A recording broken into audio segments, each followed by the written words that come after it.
Daniel Isn't Real really reminded me a lot of Drop Dead Fred.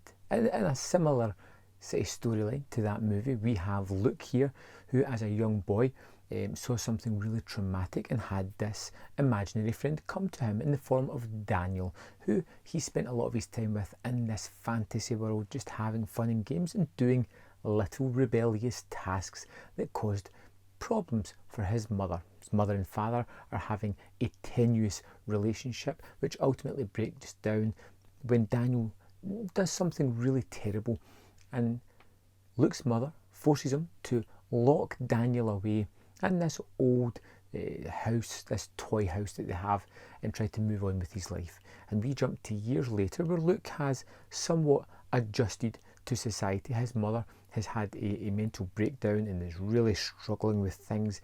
He is at college and he doesn't really seem to have many friends, and he's struggling to be sociable in any way, shape or form. He seems to have a lot of stress and anxiety brought along with this, and that in turn, with his mother's sort of more nastier form of breakdown, seems to unleash Daniel in the form of this narcissistic, twisted, immoral, imaginary friend who makes Luke do the most heinous of things.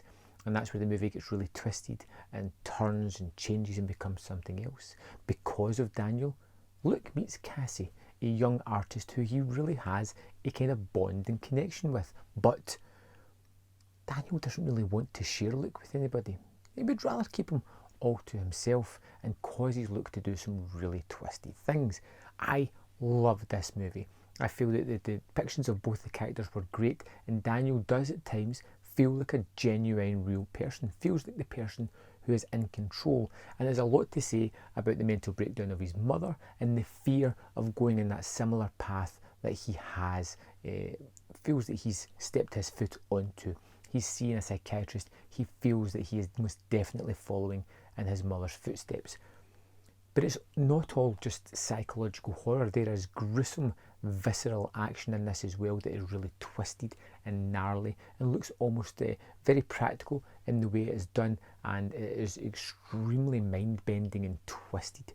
The acts that Daniel coerces Luke into doing are fun and let him have that carefree attitude to start with, but become more menacing and twisted as the movie moves on. And there is blood and there is guts in this as well, as Daniel slowly starts to take hold of Luke, and you get this burgeoning relationship between these two people who are learning more and more about each other and can kind of see each other's faults, but more revel in the plus points that each of them have. You get great moments between Cassie and Luke that just make the screen spark alive. But the best relationship here by far is the one between Luke and Daniel. It is so meticulously staged and put together. You know, you have moments where Luke is interacting with people within his life and Daniel's just hanging about the background. It's really nicely set up, the way everybody is blocked within the movie, the way the camera moves to suddenly reveal that Daniel is hiding in the shadows or is lurking about in the background.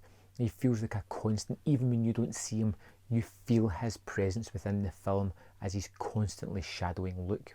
It gets to a really twisted and unexpected ending as it takes a real twist of the knife almost, which I don't want to really spoil for you.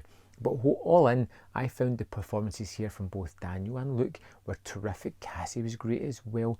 We get a problematic teenager struggling to learn more about himself, become the person that he's going to be, to struggle with something that may come in the future in the form of mental illness. You get him doing horrific things, acting out of character, and then having these regrets later on of what has transpired.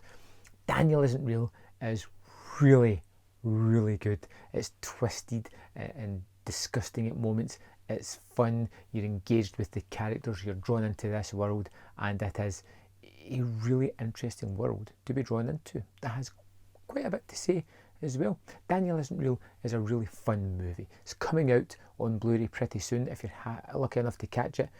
I would wholeheartedly recommend it. I think it is a terrific movie. If not, try and catch it in VOD if you can as well. Let me know in the comment box below if you've seen this or if you want to see it, and I'll see you next time on Man v Film.